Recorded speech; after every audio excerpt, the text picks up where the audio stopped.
Welcome everyone here tonight. My name is David Anderson. I'm the Member of Parliament for Cypress Hills Grasslands in Saskatchewan. I want to welcome you to the 7th Annual Parliamentary Religious Freedom Forum. When we started, we ambitiously named the first one the First Annual Parliamentary Forum, so we've been able to add to it since then. But it's great to see everyone here. Some of you are veterans of the forums that we've held in the past, and others are new, and we want to welcome everyone that's here. We have a great agenda tonight. I'm going to try to keep us on track. We're a few minutes early right now, but we want to, as in the past, stick to the timelines and make sure that you folks are able to get out of here right around 9 o'clock. I want to point out there's translation devices over on the side there if anyone needs them. I would also like to apologize to our Jewish friends and allies. We booked this evening because there were some other related activities and we didn't check our calendar. Tonight is one of their holy nights, the 8th day of assembly, and so we apologize to them that we could not include them tonight. Housekeeping, the washrooms are out the glass doors to the right, and when leaving tonight you'll have to go downstairs and outside the Wellington Street doors, and I apologize if anyone's had a poor experience downstairs tonight. We will try to address that a little bit later. And if you haven't, please enter your name in the bowl at the back. We have some books that we're going to draw names from. Mr. Hutchinson's has written a book, Under Siege, and we have some copies of that to give out to people later. But if your name isn't in the bowl, you'll have a tough time being drawn. So please put your name in there.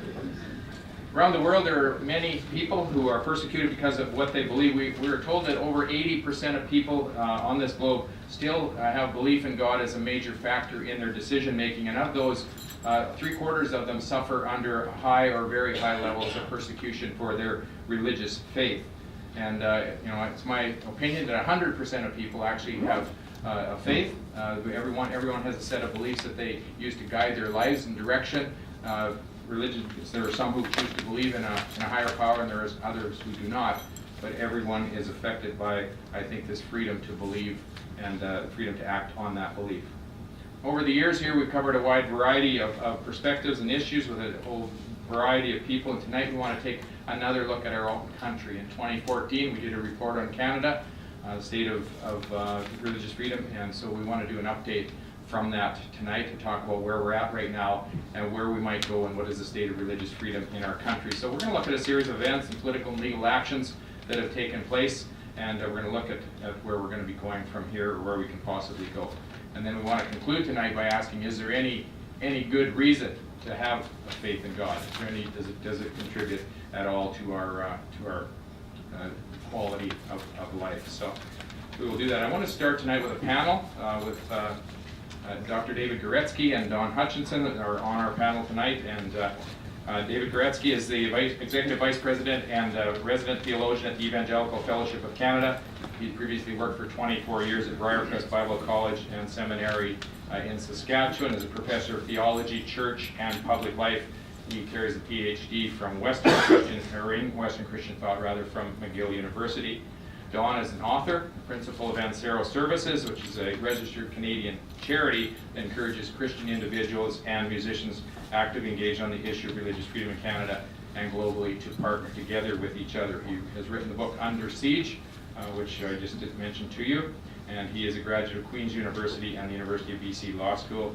He has been a contributor to many different media over the years, spoken and written, has appeared several times before the Supreme Court, committees of the Canadian Ontario Parliaments. He's a recipient of the Queen Elizabeth II Diamond Jubilee Medal, and is a Christian leader who served as a pastor, lawyer, consultant, and executive with Salvation Army, World Vision Canada, the Evangelical Fellowship of Canada, and the Canadian Bible Society, and lives in Ottawa here with his wife Gloria and grandson John. So I want to turn it over to them. And Don was good enough to join us 4 years ago, I believe it is now, and he gave us a bit of a lesson on where the courts have been, on the decisions that they've made over the years, and whether there's any kind of theme that's run through their decisions. I think we discovered that there primarily wasn't, but we wanted to bring him back tonight and have him to do a bit of a review and an update on that, and so I would call Don Hutchinson to come forward now, please.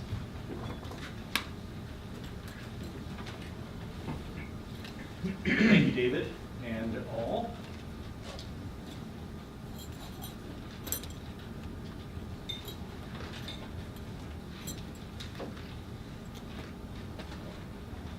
Reflection on Canada's Supreme Court is often divided topically and into eras based on Chief Justice. A brief look at the constitutional understanding of religious freedom in the era of the McLaughlin Court from January 2000 to December 2017 suggests a generally favorable trend. In 2001, Beverly McLaughlin's court recognized the diversity of Canadian society is partly reflected in the multiple religious organizations that mark the societal landscape, and this diversity of views should be respected. Her court affirmed religion has individual, group, and organizational aspects, that the state is not to be the arbiter of religious beliefs, the state is not to compel behavior in violation of religious beliefs, and that nothing in the Charter, political or democratic theory, or a proper understanding of pluralism demands that atheistically based moral positions trump religiously based moral positions on matters of public policy. In fact, the court concluded, state neutrality is assured when the state neither favors nor hinders a particular religious belief, noting separation of church and state is a United States constitutional concept, one not recognized in Canada. Sacred texts were determined not to be hate speech in and of themselves. It's what one does with those texts that may be hateful. The McLaughlin Court was unanimous that the protection of freedom of religion afforded by Section 2A of the Charter is broad and jealously guarded in our Charter jurisprudence. This fits within the narrative presented by the Chief Justice at McGill University in 2002. McLaughlin there noted that in the claims of law and religion, two comprehensive worldviews collide. She gave voice to an attitude that it is the responsibility of the courts to find in the comprehensive claims of the rule of law a space in which individual and community adherence to religious authority can flourish. For the most part, Chief Justice McLaughlin oversaw judicial endorsement of a significant space for freedom of religion under the Canadian Charter of Rights and Freedoms. What are the implications for our religious freedom of the four decisions from the final year of her court? In November 2017, the court released its decision in Ktunaxa Nation and British Columbia.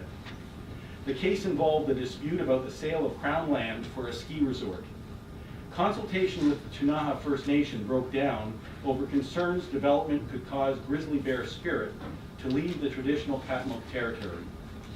The court split 7-2, concluding worshippers would not have their freedom to hold religious beliefs or to manifest them infringed if grizzly bear spirit were to leave Katmuk. So your deity leaves, but you're still able to worship according to the Supreme Court of Canada. Focusing instead on the adequacy of the constitutional Aboriginal rights consultation by the government decision maker, the court concluded the decision made was reasonable. Deference to the reasonableness of the decision maker was a trend in all four final year freedom of religion related decisions. On May 31, 2018, a unanimous decision was issued in Highwood Congregation of Jehovah's Witnesses and Wall. Wall was expelled from the congregation because of behavior that violated membership requirements. He had, however, developed a real estate business reliant on his membership. The court found no underlying legal right that would allow for judicial review of the congregation's decision, concluding it was not the court's place to assess or review the beliefs, practices, or proceedings of a private religious organization. Without judicial review, deference was given to the private decision maker. The last two cases heard by the McLaughlin Court were Law Society of British Columbia and Trinity Western University, and Trinity Western University and Law Society of Upper Canada. Heard together, the decisions were also released together on June 15 of this year, perhaps only coincidentally the middle of Gay Pride Month.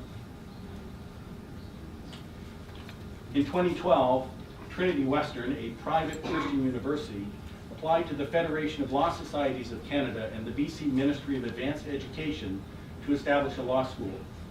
Law societies are government-authorized regulatory bodies for the legal profession. All Canadian law societies had agreed to a common standard for new law schools, delegating approval to the Federation. Both the Federation and the Ministry of Advanced Education approved the new school.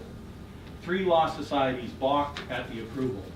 2, BC and Ontario, ended up with Trinity Western at the Supreme Court of Canada. The danger found in Beverly McLaughlin's 2002 assertion that the comprehensive claims of the rule of law establish the space in which individual and community adherence to religious authority can flourish played out in these 2 decisions. The court split 5-1-1-2. The majority granted special status to the legal profession based on the comprehensive claims of law for lawyers to uphold and protect the administration of justice and for preserving and protecting the rights and freedoms of all persons. The court did not overturn its 2001 decision in which it recognized religious institutions as a legitimate part of the diversity of Canadian society, constrained the government regulatory body for teachers from prohibiting private Christian education of teachers, and limited its authority to regulation of teachers after graduation. However, 5 judges of the Supreme Court of Canada did pretzel their way around the 2001 affirmation of the Trinity Western University community's freedom to belief and practice based on a shared covenant. They reconceptualized the diversity of Canadian society as the undefined charter value called diversity, a value which 2 dissenting judges described as entirely the product of the idiosyncrasies of the judicial mind. With law societies granted special status, no charter right considered an issue to protect the religious community from the government regulatory body, and the need to breathe life into the charter value diversity. The 5 abandoned the court's previously stated position on need for actual harm, or even reasonably foreseeable harm, to ponder the scenario of a hypothetical LGBT student who, objecting to both Trinity Western's beliefs and behavioral expectations, might find themselves seeking to study law at Trinity Western University. What, the court mused, might that mean for the reputation of the law societies? The majority decided it best to defer to the reasonableness of the law society's decisions. Remember, the initial reasonable decision of all law societies was to let the Federation decide. These 2 decisions of the Supreme Court meant it was equally reasonable that 12 law societies approved the law school and 2 law societies did not.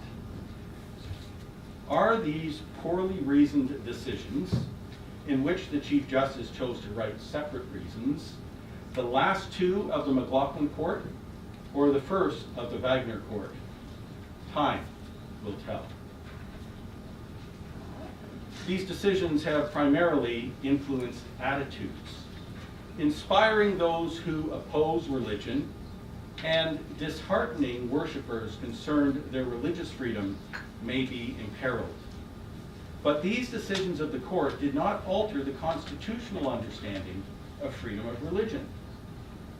The final year of the McLaughlin Court has not undone 16 years of characterizing a generous constitutional space for religion, but it has generated unwarranted anxiety. It remains for the faithful to overcome attitudes intolerant toward the religious and to promote awareness of the robust freedom of religion guaranteed by charter and court for faith to be embraced in private and expressed in public. May we, the faithful, in our constitutionally affirmed free and democratic society, engage the challenge to do so in the spirit of wise ambassadors, not unwary warriors. Thank you.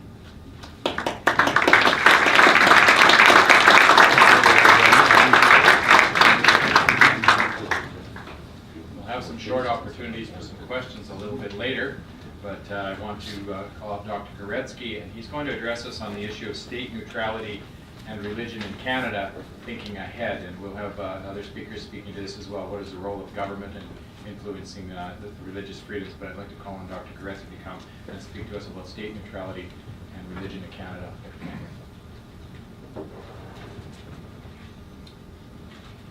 Thank you. Do you remember when Google first appeared?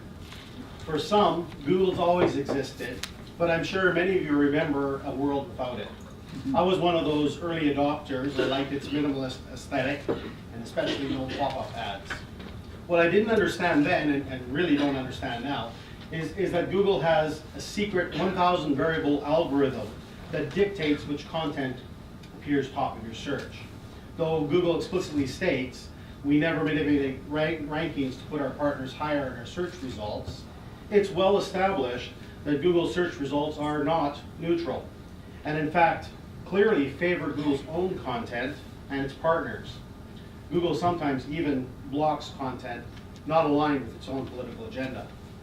Now, knowing Google is not a neutral tool, a servant which enacts our every peck and search, will that change your relationship to and use of Google? Now, in case you think I'm at the wrong forum here, let me clarify. My use of Google is meant to be a metaphor of how we may have thought about the state's relationship to us, especially those of us in religious communities.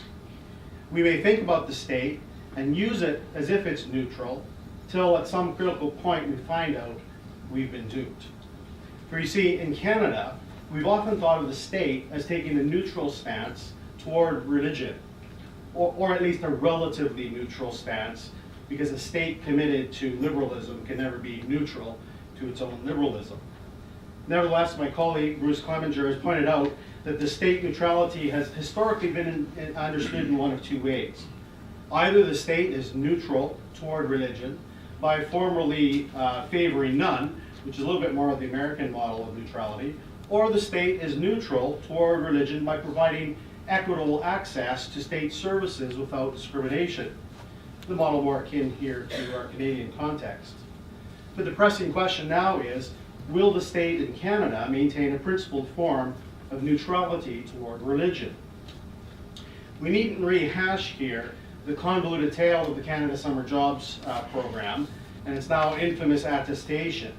But a clear takeaway from that political episode is that religious groups, including the EFC where I work, and indeed even many in the media, pointed out that the attestation was a type of ideological test which called into questions the state's neutrality in regard to providing otherwise publicly accessible funding. Thus, is the CSJ kerfuffle a cautionary tale of the eventual erosion of the state neutrality here in Canada? And if so, what will be the response of those of us concerned with matters of public policy relative to faith and religion? Now let me clarify something fundamentally important, mainly that there are two basic types of religious freedom. One type is given and inviolable, and the other type is legislated and violable. I'll call these two types, cleverly I might add, type A and type B, religious freedom respectively. And distinguishing between type A and type B is crucial, I think, for clarifying strategy forward, especially for the religious communities. Although clearly parallel to many other faiths, type A religious freedom in the Judeo-Christian tradition is grounded in Holy Scripture. From the psalmist we read, "I will walk about in freedom, for I have sought God's precepts." And from St. Paul, we hear, "It is for freedom that Jesus Christ has set us free." From these texts, I gather that there's a unique freedom to serve God, if somewhat anachronistically, yet accurately what we call religious freedom, a freedom that comes to us as a gift, a divine gift, as we seek after God and His ways. Religious freedom in this sense is ontologically and logically prior to any other sense of freedom, because regardless of social, legal, or political circumstances, type A freedom is from God Himself and cannot be violated by human states of affairs. However, to use the language of the Charter, type B freedom is a legislated right or freedom. a legal construct that seeks to protect individuals and communities in their religious devotion without hindrance from others, or indeed from the state itself. It is, to be sure, a type of religious freedom currently enjoyed here in Canada, and for which we should be grateful, but which we acknowledge is not a reality in many places around the world. It could also someday cease to be a reality in Canada. Recent Supreme Court rulings, as we've already heard, already insist that Type B freedom is sometimes legitimately violated here in Canada in favor of other interests.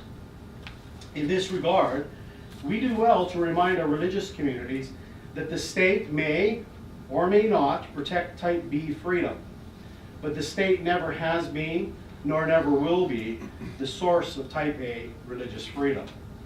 Rather, true religious freedom precedes, supersedes, and indeed transcends every dictate and historical manifestation of the state. And so in this we take heart. The erosion or the loss of Type B religious freedom, while regrettable, cannot diminish Type A freedom. Type A freedom may fade from memory or from consciousness, but it cannot be eradicated in the deepest recesses of the human soul. Indeed, history reveals over and over again that religion can flourish even when the state seeks to legislate it out of existence. So where to from here? And I want to speak really primarily to the religious communities that are represented here this evening. 3 principal points of strategy. First, in regard to the neutrality of the state toward religion, let me suggest that the religious community is pressed toward one of 2 options. Either we labor at reminding the state of its need to remain fair and neutral toward religion, or we reckon the idea of state neutrality toward religion a dead concept and move on.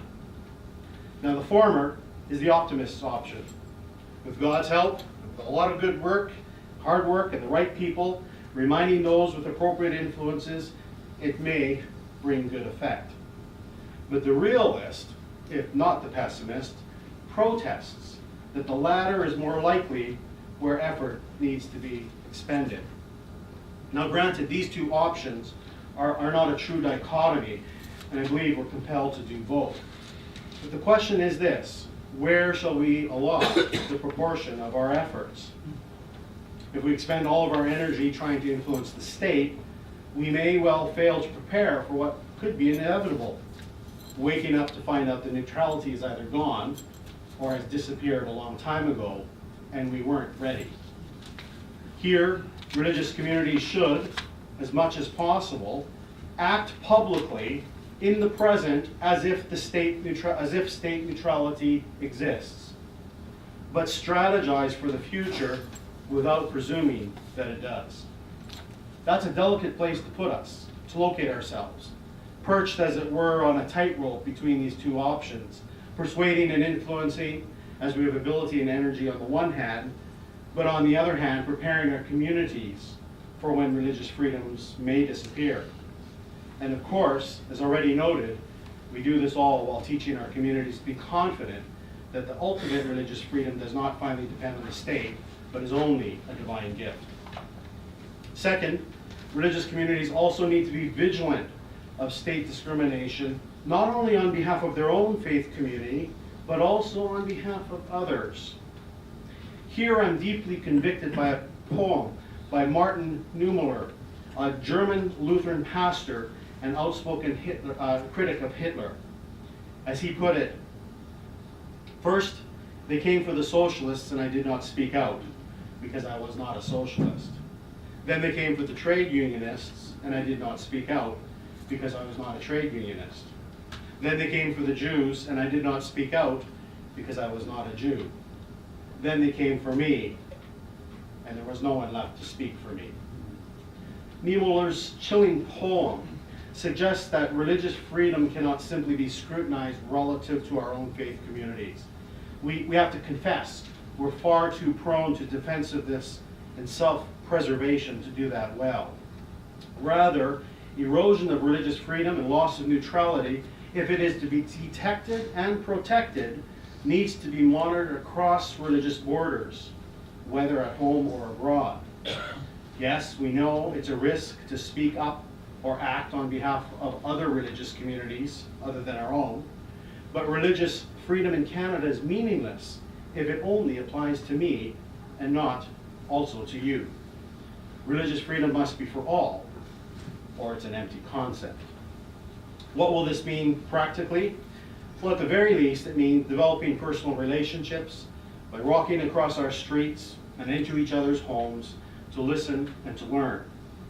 We may also consider that, much like clergy congregate regularly in citywide ministerials, we intentionally find ways to encourage regular interreligious gatherings, not only for greater mutual understanding, but to become more acutely aware of the religious freedom struggles other communities may be facing that we are not. And last, and certainly not least, we need to figure out how to model public religious disagreement, the spirit and tone of which goes against the grain of the divisiveness characteristic of partisan and identity politics regularly seen in public and media. In this regard, the Interreligious Coalition on Canada Summer Jobs is an example to be commended, even if we always know we can do better. But what our society really needs to see is civilly respectful public religious engagement on matters where there is sharp disagreement, not only on public policy, but also on explicitly religious, theological, ethical, and doctrinal matters. Critics of love to point out how the history of war and conflict is so often the history of religion. But surely we can do better. Surely we can find ways to deal with our deep differences in charitable, respectful, and public ways that model what a society of deep difference can look like without violence. And surely we can display a genuine form of tolerance, which simply does not gloss over the discomfort of difference, but a tolerance that highlights difference openly while simultaneously allowing space, ironically and courageously, to persuade one another of the truth of our convictions. It may be hard to envision what this might look like, but what a testimony to our elected officials and to the public at large in Canada if one day they would see the religious leaders and communities disagreeing with one another vigorously but charitably, and the next day see them working arm in arm on a community project serving the most vulnerable amongst us. That's a vision of the outworking of religious freedom in the midst of diversity and division that I, for one, could wholly endorse.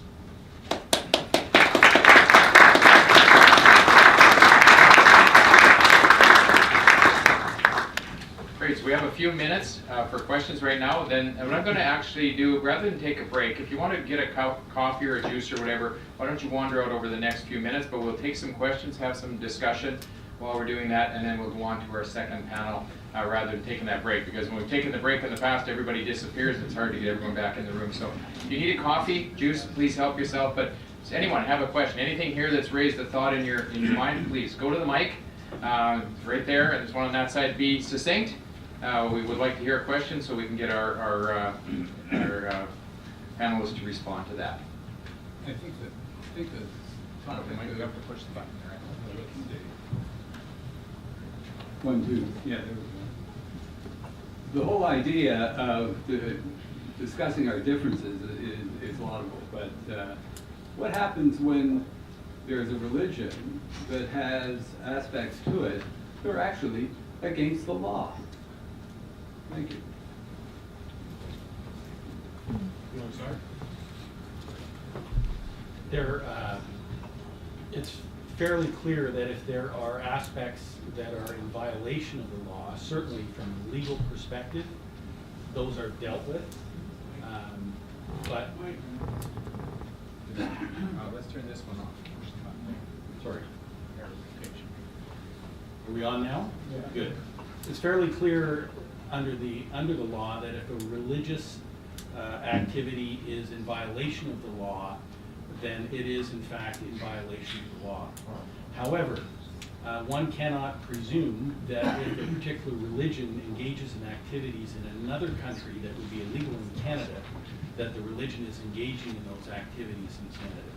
So the legal question is one that ends up being answered by the law. The religious question becomes one then of whether it's essential to the religious practice, in which case the religion would face the legal consequences. Do you not agree, Oh, though? just, sorry, yeah, you had your, This is Okay. supplementary. no, we'll go on to someone else. So you have to turn the mics off when you're done. I will try to do that as well, so that only one mic will be on. So please, I'll turn mine off and go ahead. Hi, thank you for a great presentation. I have a question either you can answer. I write for the Globe and Mail on a monthly basis, and a couple of years ago, I made the following proposition, observing the practice in many boards of mosques in this country, not all, but a number that I've engaged with, who refuse to allow women to serve on their boards. And I had proposed the scenario where if a mosque chooses to forbid women from serving on their boards, then they should have their charitable registration stripped. For the very reason that if you'd like to do this, go ahead, but don't expect the Canadian taxpayer to fund a practice which is clearly against the Charter. So this seems to be, and this is from within. This isn't liberals from outside the religious community, but this is a struggle within the religious community, where you want to contest a practice ostensibly which actually has no basis in our faith. I believe it's cultural, but people will say, well, you're protected, or the institution is protected according to the Charter. So where do you see this sometimes clash between religious belief and, if you like, equality of rights? Turn your mic on. My mic's on. Well, certainly that example is an example that's prevalent all over the place. It's certainly prevalent in the church as well.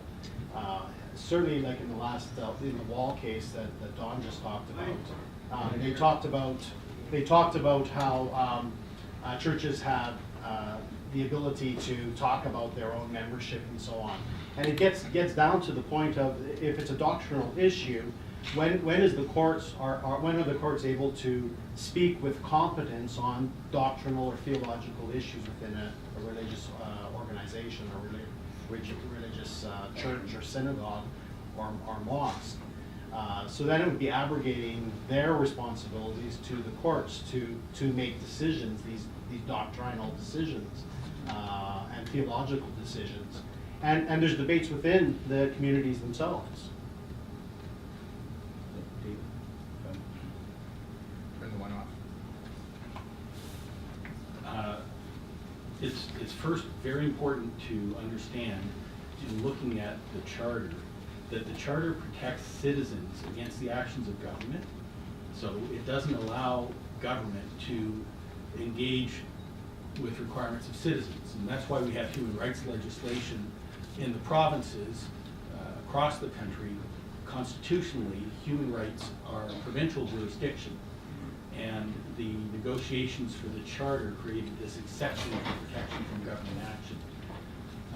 Human rights legislation across the country does provide for religious organizations to function within their own private sphere, so long as they're not in violation of the law, being the criminal law, not under human rights legislation.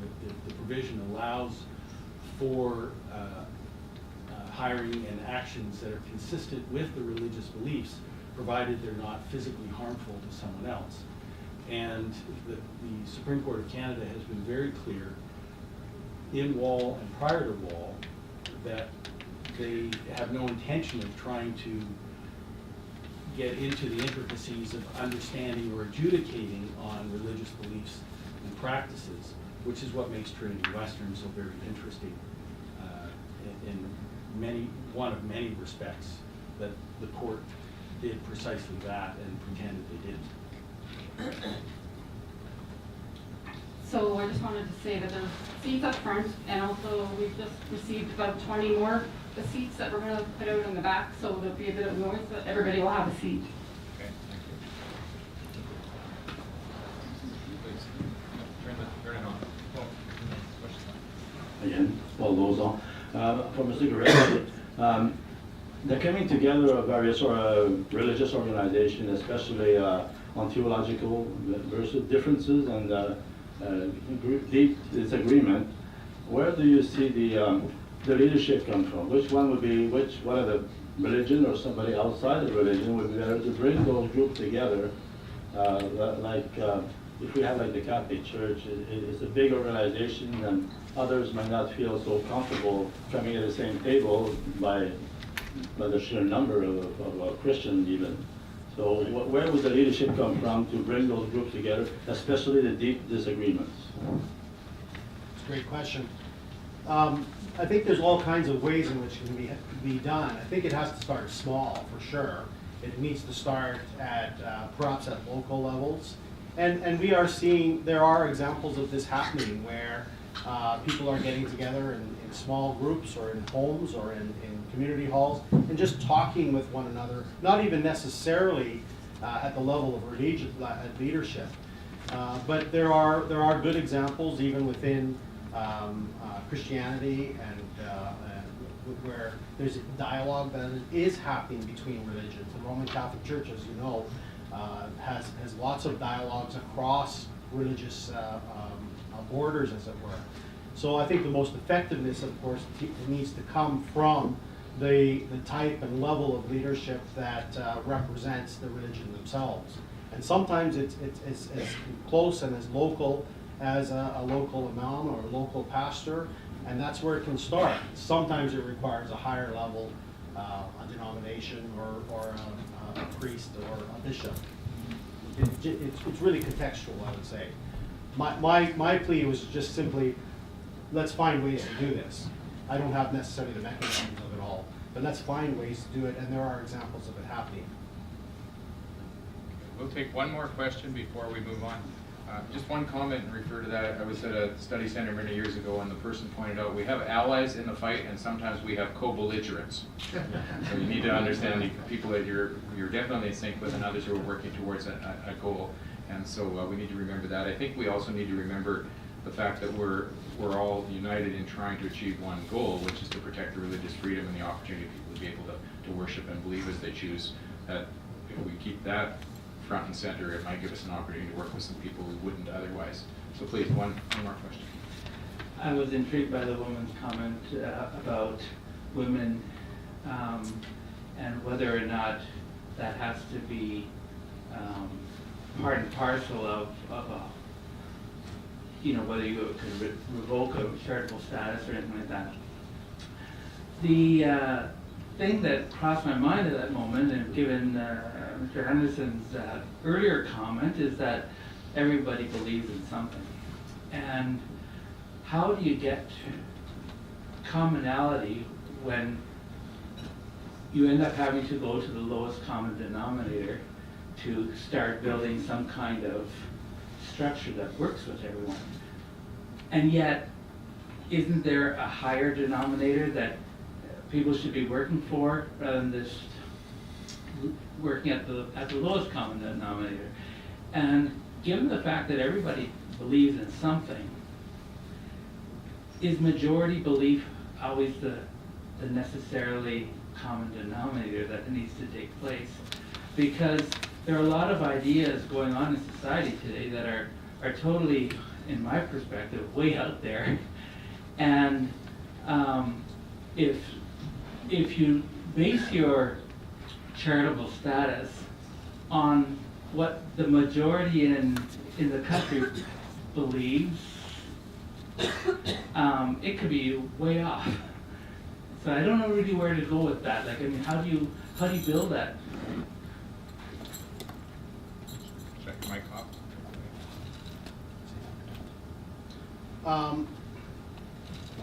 Certainly that is a temptation to always start from the lowest common denominator.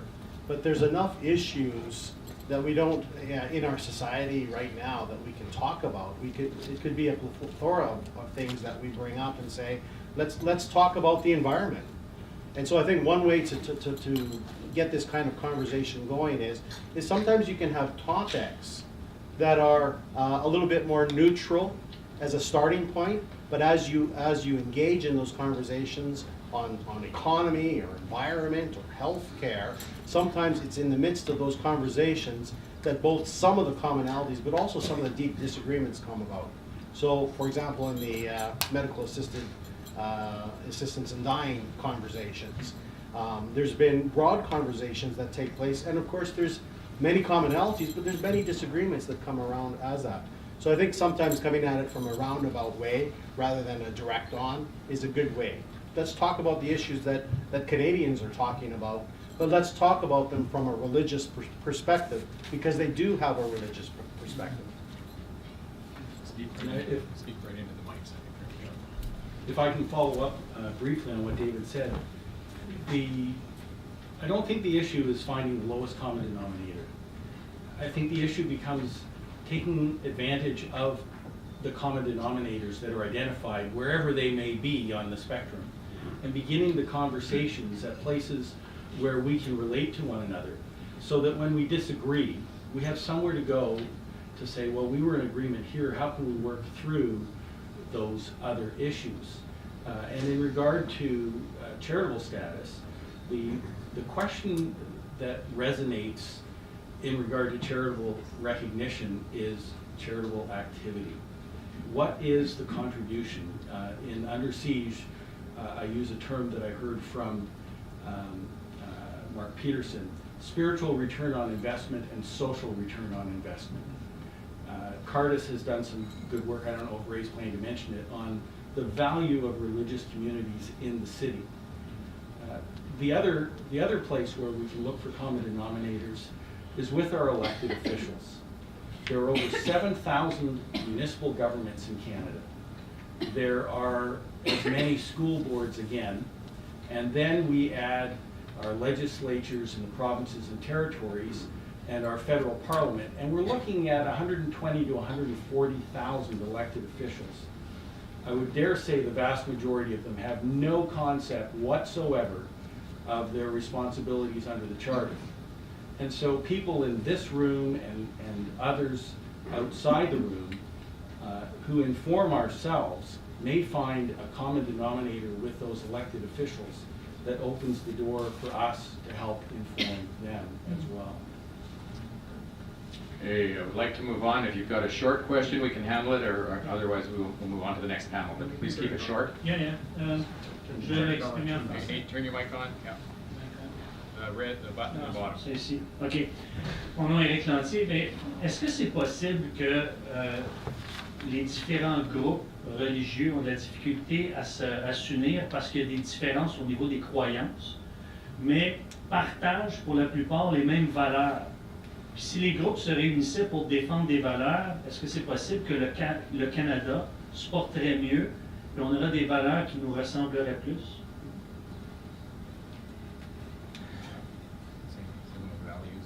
Yeah, if I understand the question correctly, you're talking about different religious groups perhaps finding things where they have common values, to share those and to express them publicly and to express them with government? Yeah, that beliefs divided because we believe in different gods, different books, but values, we share the same values. And maybe if we united on the basis of values, we will have more influence on the country than divided on beliefs. I think that we have seen historically that different religious communities have been able to work cooperatively on public policy issues where they do share a sense of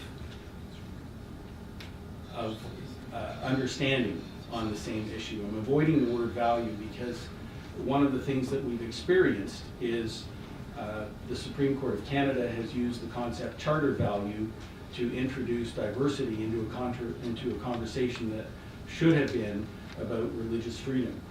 We've seen the federal government use the word value to introduce an ideology into a funding program where the issue should simply be, are you carrying out activities that meet the funding requirements? So the word value and values becomes something that has already been twisted in our society and can be very dangerous.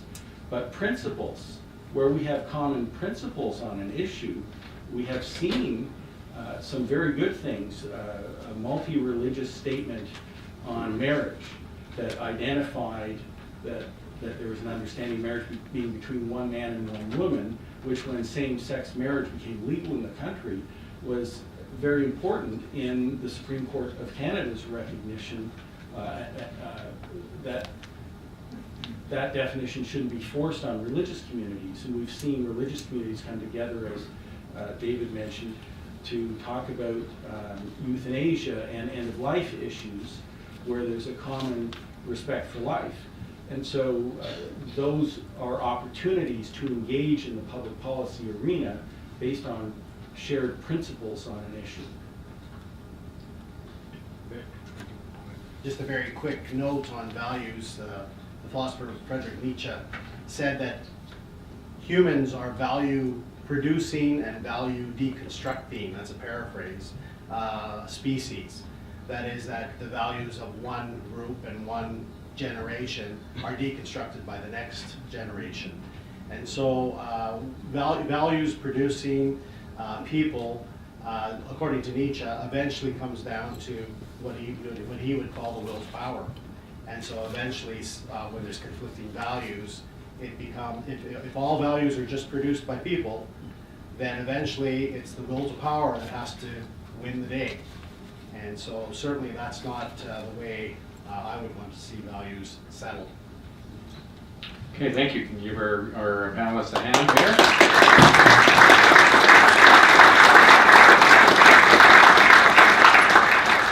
We're just going to take a minute to set up for our next panel here, and then we will introduce them and move on from there. So just take a couple minutes here to get set up.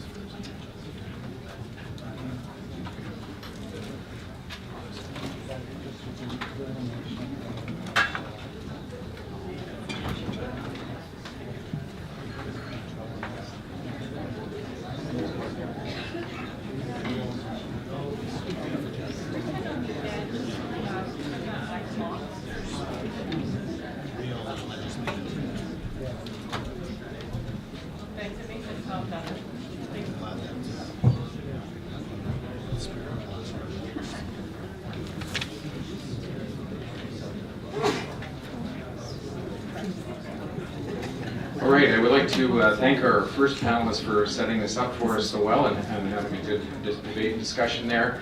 One of the things we've prided ourselves on over the years is having a variety of perspectives, and we're certainly going to celebrate that again tonight.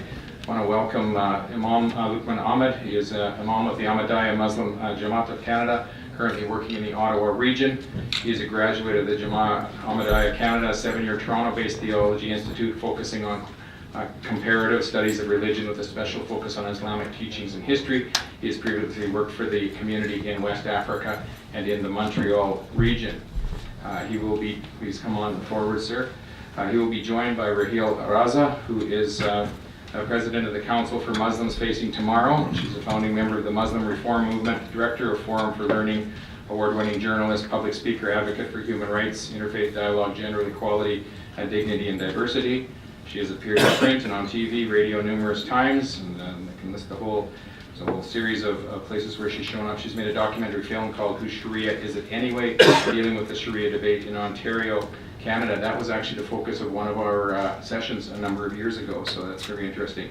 July 2017, she gave testimony to the U.S. Congress on combating homegrown terrorism. She has testified before the parliamentary committees here in Canada on Bill S7, which became the Zero Tolerance for Barbaric Practices, Cultural Practices Act. And I know she testified in M103 as well for our committee. In her pursuit for human rights, she is accredited with the United Nations Human Rights Council in Geneva and the UN in New York. She is the recipient of Canada's Sesquicentennial Commemorative Medal for exceptional contributions to Canada, as well as the Queen Elizabeth II Diamond Jubilee Medal for service. And Father Raymond Souza, editor-in-chief of Convivium.ca. He serves as editor-in-chief of that publication. He's the chaplain of Newman House at Queen's University and as pastor of Sacred Heart of Mary Parish in Wolfe Island, Ontario. Since 2014, he served on the board of directors of Catholic Christian Outreach, the leading campus evangelization movement in Canada. He teaches at Queen's in the Faculty of Education and the Economic Department. Described as Canada's finest Catholic commentator, he has made and been a weekly columnist for the National Post for 15 years, contributes a monthly column to the Catholic Register, and for nearly 10 years he served as chaplain for the St. Thomas More Society, an unofficial association of Catholic parliamentarians in Ottawa. He has been appointed in 2015 as chairman of the External Advisory Committee for the Office of Religious Freedom, and is in frequent contact with Canada's Jewish community, and served on the board of directors of the National Jewish Advocacy Agency since 2005, so very illustrious panel. And so to begin with, I would like to call on Imam Ahmed to come and speak to us, and certainly I've worked on religious freedom issues around the world. Christians by number are the most persecuted minority, but in practice I'm not sure that there's a minority group that is persecuted more aggressively than the Ahmadiyya Muslims in several places, in particular in Pakistan. So we would try to work with their community on those issues as well. So welcome, sir. Thank you, David.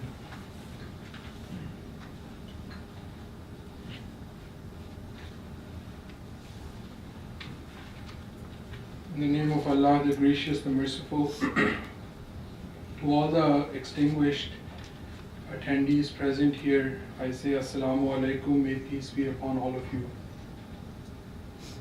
First of all, I would like to thank Member of Parliament, Mr. David Anderson, his team, especially Tristan McLaughlin for inviting me to the 7th Annual Parliamentary Forum on Religious Freedom.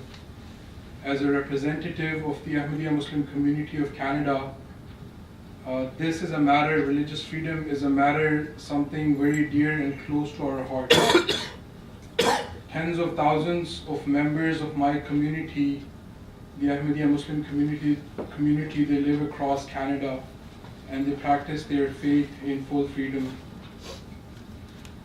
Before moving to the main point of discussion, I would like to briefly introduce the Ahmadiyya Muslim community. The main point of difference between Ahmadi Muslims or the members of Ahmadiyya Muslim community and other denominations in Islam, which you may have heard about, such as Sunni Muslims or Shia Muslims or Sufi Muslims and many other denominations in Islam, is that the Ahmadi Muslims, they believe in a reformer prophet named Mirza Ghulam Ahmed, a Jesus-like messianic figure in the 19th century whose mission was to reform and revive the true teachings of Islam. So this is the fundamental difference between Ahmadis and other denominations of Islam. Ahmadi Muslims, they believe that this person, Mirza Ghulam Ahmed, peace be upon him, was the same Messiah or the reformer whose coming was foretold in Islamic literature as well as other holy books such as the Bible. Due to this belief and recognizing this person as the reformer, as mentioned by David earlier, the community is persecuted in many parts of the world.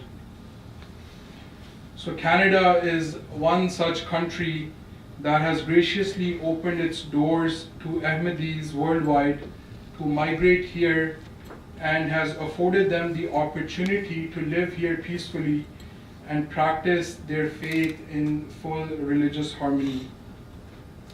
So when it comes to religious freedom in terms of the importance of freedom of religion, as our diversity in Canada continues to grow, I believe that Canada has become a shining star and an example for the rest of the world to follow. Millions of people, they reside here in this country, and most of them, they have difference in faiths, various faiths that they hold, yet we see no conflict and no infighting based upon faith and religion. And given many other parts of the world, this is a remarkable achievement here in Canada. As I mentioned, that thousands of members of my community, they have made Canada their home after being persecuted elsewhere in other parts of the country, in other parts of the world, especially in Pakistan. And seeing Canada's welcoming and peaceful and secure society, which enabled Ahmadis to greatly prosper, and other communities, other persecuted faith communities, to prosper in this country. I remember the words of the fourth Caliph of the Ahmadiyya Muslim community, who visited once here in the 1990s, and he famously said that I pray that Canada becomes the whole world and the whole world becomes Canada, end quote. This of course is as relevant today as it was back then in the 90s. Freedom of belief and religion is essential for any peaceful society. This is why, and according to my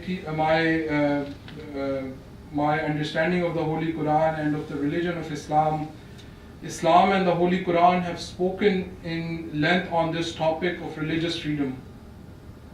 Unfortunately, we see that due to the actions of some extremists who outwardly act in the name of Islam, many people around the world and in Canada have developed a very negative image of Islam in their minds.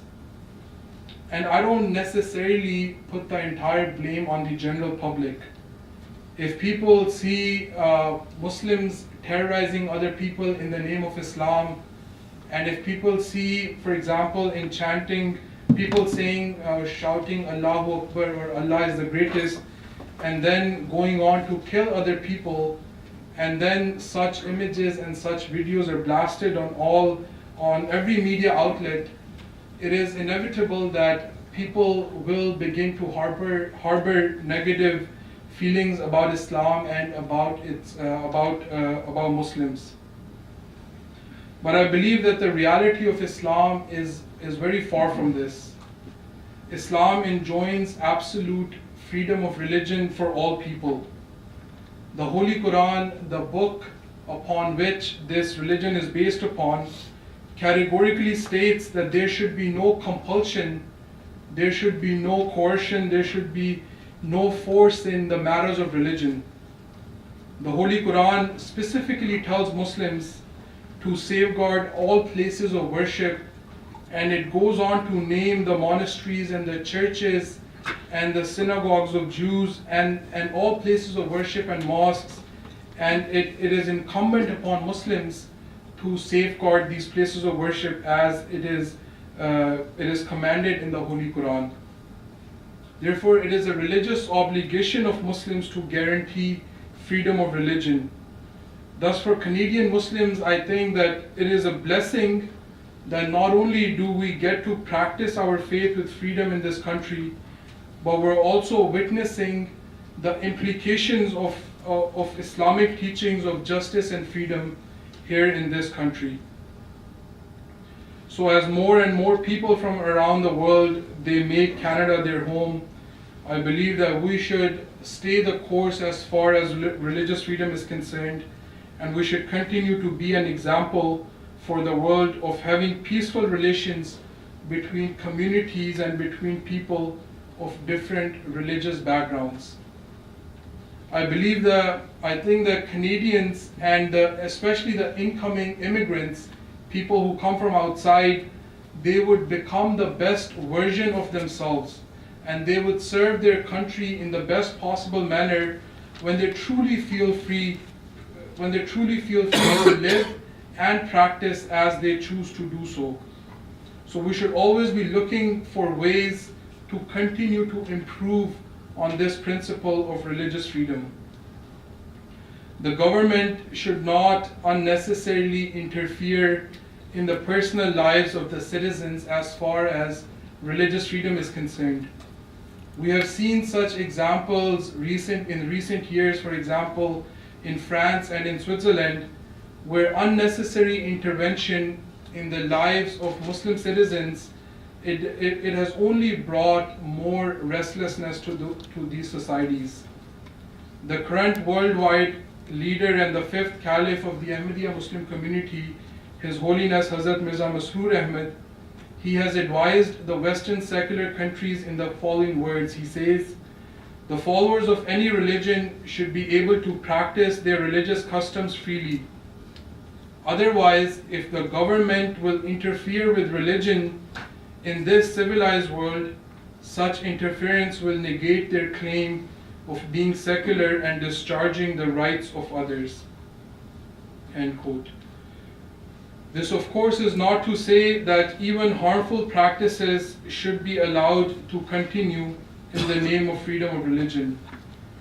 Sometimes we do see harmful practices such as destructive and regressive acts such as FGM or female genital mutilation, anti-science curriculum in schools, the issues of forced marriages, or for example, hate mongering being done in the name of faith or freedom of religion.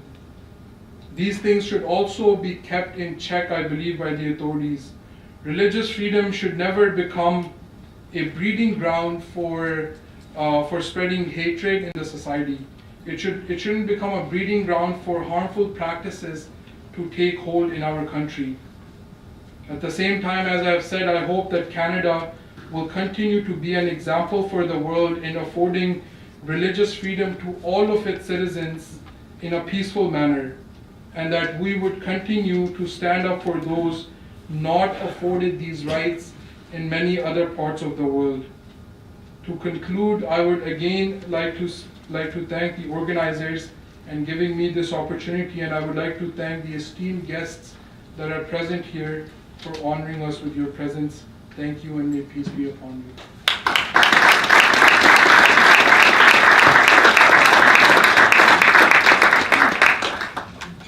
Thank you for that presentation. Raheel Raza is very well known. She speaks very clearly and boldly, and I know she's a person who is not given to giving in to intimidation, but we invited her here to come and speak to us this evening because she has much to say on this subject, and so thank you. Welcome to. Good evening, everyone. I'm delighted to be here. The question that was put to me is, how should we address issues of hatred and intolerance? Should the government be responsible, or would it be better to address issues of religious hatred and religious intolerance from within the communities? So religious freedom and tolerance go hand in hand. However, if we are not able to critique religion, any religion, keeping in mind that religion is an idea, and are told by the government that we should not openly debate and discuss religious issues, it leads to frustration, it leads to anger, and then eventually, possibly, to hate. The definition of hate is to dislike intensely or passionately, feel extreme aversion for or extreme hostility towards someone or something, and detest it or them. We all know that hate is a very strong emotion and can lead to violence because it dehumanizes the other. It's very easy to harm another human being when you have dehumanized them by promoting hate against them. So we must never tolerate hate, no matter where it's coming from. The reality is that hatred comes in all forms and from all sides, and anyone can be targeted. According to statistics, the highest numbers of hate crimes were perpetuated in Canada against the Jewish community, followed by the Black community, surprise, surprise, the white man, the that's a lot of you, by the way, the LGBT community, and then Muslims. All these communities, with the exception of Muslims, fight this bigotry, this intolerance, within the community level through education, through outreach, and programs directed to fight hate and bigotry. And to me, that is the best way to deal with hate and intolerance. Governments should not be in the position of being nannies to community issues. The government, in my opinion, can only legislate and lay out the framework that deals with hate crimes, and our government has already done that. They have such laws in place, but the communities have to do the legwork. The government should ensure that each and every community is treated equally when it comes to laws related to hatred and intolerance. These laws, as mentioned earlier, should be neutral. Now, migrant communities, including Muslims, came to Canada from oppressed environments to enjoy the freedoms of a democratic society. In whichever form they come, whether they are economic migrants, refugees, or entrepreneurs, if we stifle one of the freedoms which is the cornerstone of the free world, which is why I and my family are here, free speech, not only are we betraying the mainstream community, but immigrants as well. Therefore, a motion like M103 is a challenge. It presents a challenge because it stifles free speech. In my opinion, you can't mandate tolerance because we have an innate responsibility as human beings to implement respect for those who are different. In fact, the vision and mission of my organization, the Council for Muslims Facing Tomorrow, is to advance amongst Muslims the principles of individual rights and freedoms and to embrace the idea of openness, of relating to others as equal and deserving of equal respect, and of defending freedom of speech as the basis of all other freedoms enunciated in the Constitution of a small L liberal democracy, such like as ours in Canada. Keeping this in mind, I will speak as a Canadian Muslim, and I will address the elephant in the room. M103 speaks of rampant racism against Muslims. Seriously? Muslims have more freedoms in Canada than anywhere else in the world. They come here from almost 60 different parts of the world. They come here and they have their own mosques. They have the places of worship. They have their organizations. They dress as they want, including covering their face and their whole body. They have the freedom to do this, and they have the right to do this. They can worship any way they want. However, if some of them are involved in promoting intolerance and hatred, and if some of them are practicing issues that are against basic human rights, they tarnish the whole community. And what are these? Some Muslims ask for unreasonable accommodation, like Muslim prayers in public schools when the Lord's Prayer has been removed because it was considered unequal. I'm sure my Christian friends who are here in this room and Father de Souza find that quite offensive. Other Muslims host the Al-Quds Day parade. It's a hate parade. And trust me, I've been there. The hate that is spouted publicly is toxic. There is hate being spouted from the pulpit of some mosques. In a mosque in Scarborough, where Ali Hindi is the Imam, flyers were distributed in the parking lot to young Muslims, asking them, encouraging them, inciting them to fight a jihad against Canadian soldiers because they were in Afghanistan. Yet, the community did not come together and take action against him. We have the BDS movement in universities upheld by the Muslim students. This is nothing short of promoting hate. We have some imams who label the LGBTQ community as heretics, who need to be removed entirely from society. Is this not hate and intolerance? And closer to us, on October 6th and 7th, just a few days from now, there is a conference taking place in Toronto called Carry the Light. This convention is hosted by the Islamic Circle of North America, ICNA for short, and they have invited speakers who are well known for their homophobia, for their misogyny, and their anti-Semitism. These include the infamous Linda Sarsour, Imam Siraj Wahaj, whose son was recently implicated in the New Mexico compound scandal in the United States, and Lord Nazir Ahmed, known for his anti-Semitism.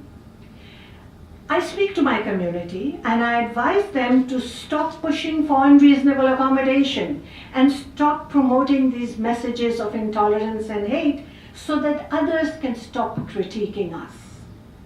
I am a member of this community and I'm concerned about what is happening within. Because when someone criticizes these actions, Muslims yell Islamophobia and run to the government. And this is like this in the schoolyard. The student who bullies the students and then runs and hides behind his teacher's skirt is bound to be beaten up when found alone. You know that. I don't want to be that student. I was fortunate to be born in Pakistan into a Sunni family, which is mainstream. But my husband is a Shia, and my brother here is from the Ahmadiyya community. These are persecuted groups, and their persecution is taking place right here. We have to speak out for them, and the main backlash against them is not from the majority, not from you. It is from the Muslim communities.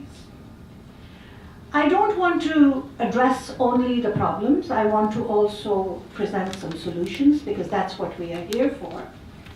We must ensure, and when I say we, I as a Muslim, my community must ensure that if a hate monger or a perpetrator is a Muslim, they should be called out by the Muslim community first, regardless of the level of the crime.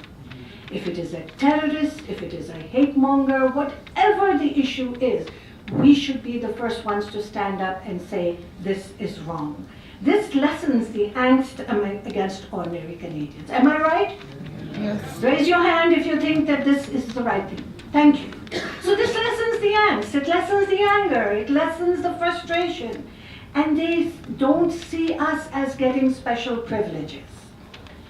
Instead of asking the government to intervene, we are responsible, as responsible citizens and communities, need to first have intra-faith dialogue, which is dialogue within our own communities, which is not happening because we are polarized and we are separate and we are different.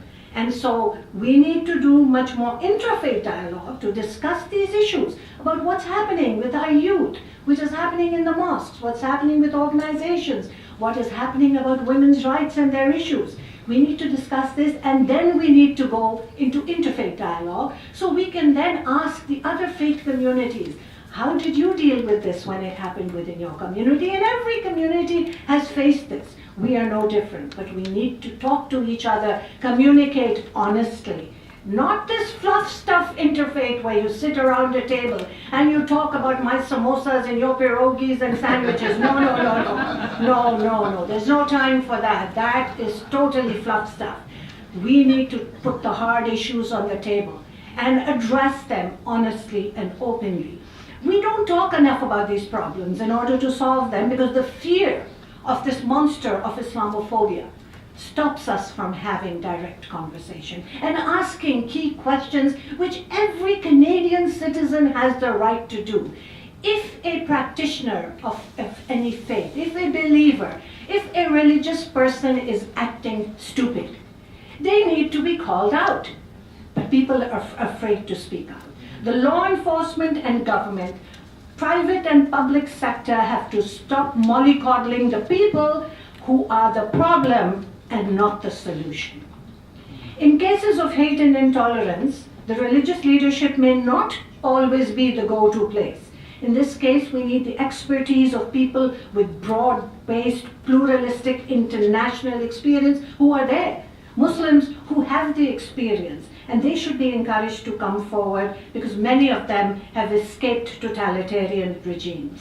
And in ending, I will only say, and I speak as a believer and an observant Muslim and a practitioner of my faith, but more importantly, as a human rights activist, that all religions should be seen through the lens of human rights and not the other way around. Thank you so much.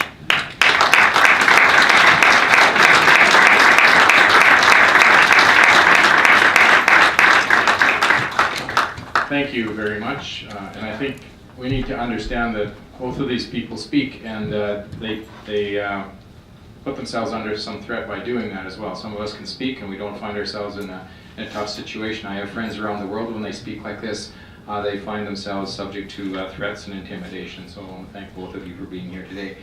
I've been here probably far too long in Ottawa, but I think was a new MP. I crossed paths a number of times with Father de Souza and watched him over the years develop into one of Canada's best thinkers and speakers on these issues of religious freedom and religion is involvement in the public square. And so I want to call on him tonight, and he's going to speak to us about the fundamental freedom, from fundamental freedom rather to partisan position, the degradation of religious freedom. So please.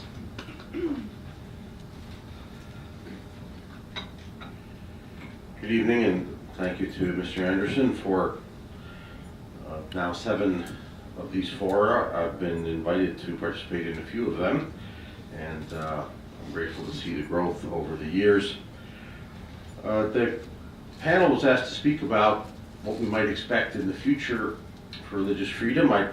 I'm speaking more from a Canadian perspective, and the concern that I would like to address in the 10 minutes I'm allotted is the shift of thinking about religious freedom from a fundamental freedom, as to use the language of the Charter, to a partisan position, which I think is growing, and that's quite a degradation from a fundamental freedom to a partisan position. The goal of any group that's trying to seek or seeks to influence public policy is to have a position that's beyond partisanship, so that everybody agrees. By and large, they might disagree on some of the techniques. I mean, to use an example, for example, climate change would be an issue that you have across different parties an agreement on a problem, differences of opinion on maybe solutions, but it's kind of out of bounds to say that you don't believe in it at all. Or supply management, which is another position in which parties have, across partisan lines, there is a support for that if there is some disagreement on particulars. And that's the goal, is to have your issue not to be a partisan issue. And there are many things like that, of which fundamental freedoms and human rights generally are in that category. I think we can, I think my colleague Don warned against unwarranted anxiety. So I'm going to speak in favor of warranted anxiety. Everybody's against unwarranted anxiety, because once you say it's unwarranted, well, then you've finished the discussion. So here we have a word or two for warranted anxieties, 3 of them all dealing with recent developments. On this point of religious freedom becoming, or thought of more as a partisan position. Doesn't mean it's illegitimate, but it's not a shared fundamental freedom, but a partisan position. And the first is on the erosion of that fundamental freedom at the court. I was very grateful for Don's presentation because, well, he knows this material better than almost anybody else. And that 16 or 17-year period he speaks about is not all to be characterized by the end or all to be characterized by the beginning.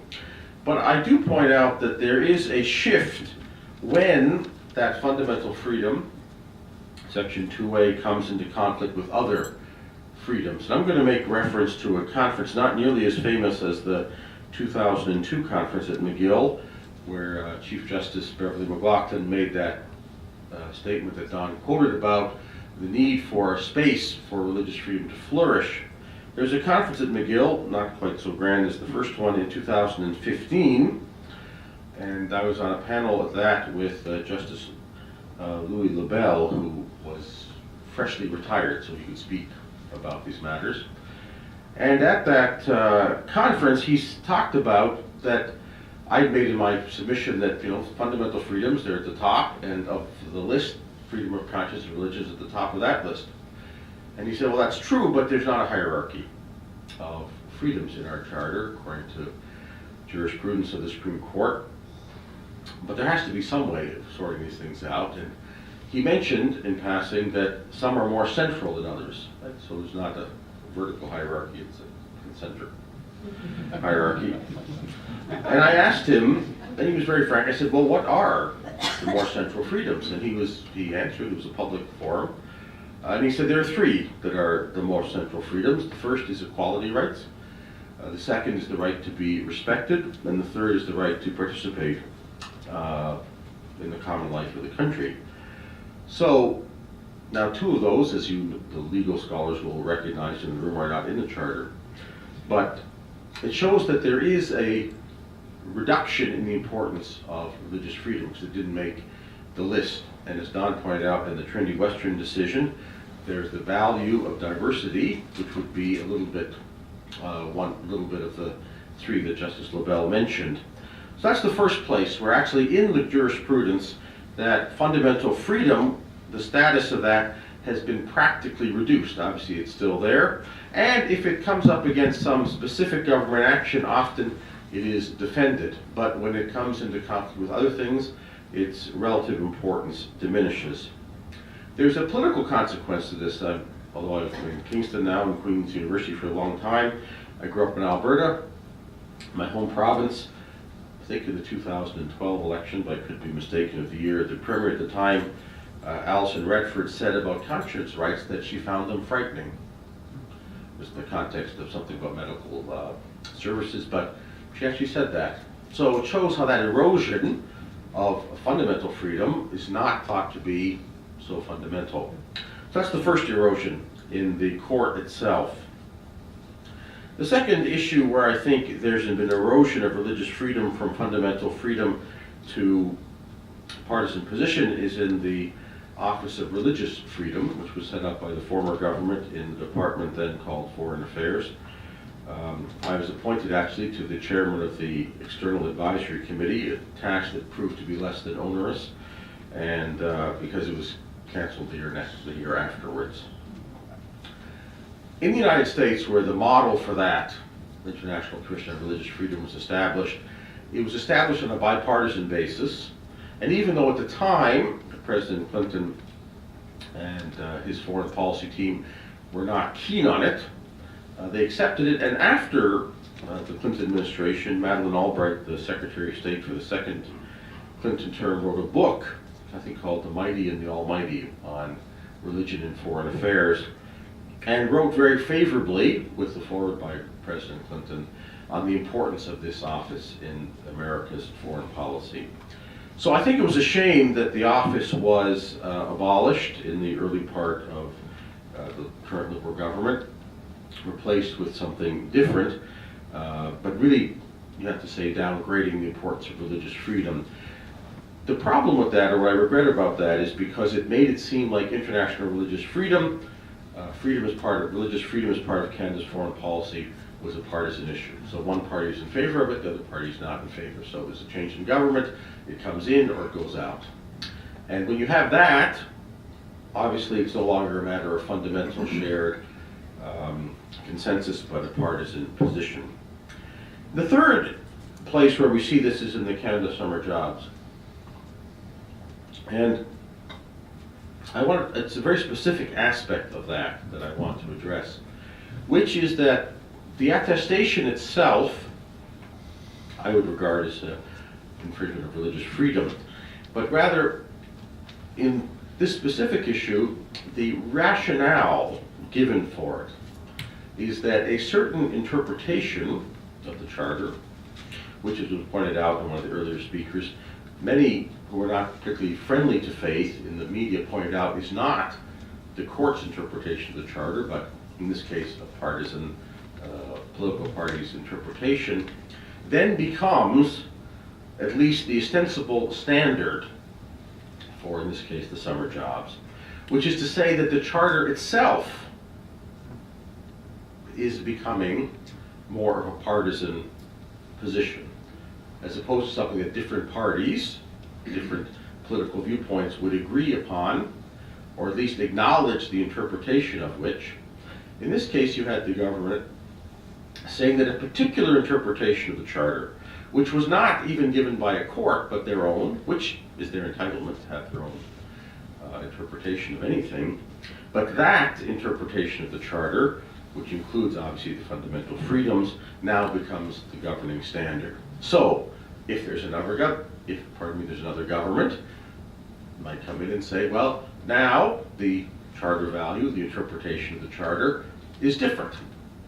And even if we were to agree that the new policy is better than the old, something has been lost in the fact that it's not recognized as a fundamental freedom of which the Charter should protect, but the Charter itself now becomes a matter of partisan interpretation. So those are three areas in where I think that, independent of a particular issue, the status of religious liberty has moved away from being a fundamental freedom and more towards a partisan position. And the danger of that, or at least the possible danger, I think actual danger, is that if it becomes a partisan issue, when your side is up, you can prevail. When the other side is up, you lose. And that's quite contrary to the whole purpose of a fundamental freedom. Thank you.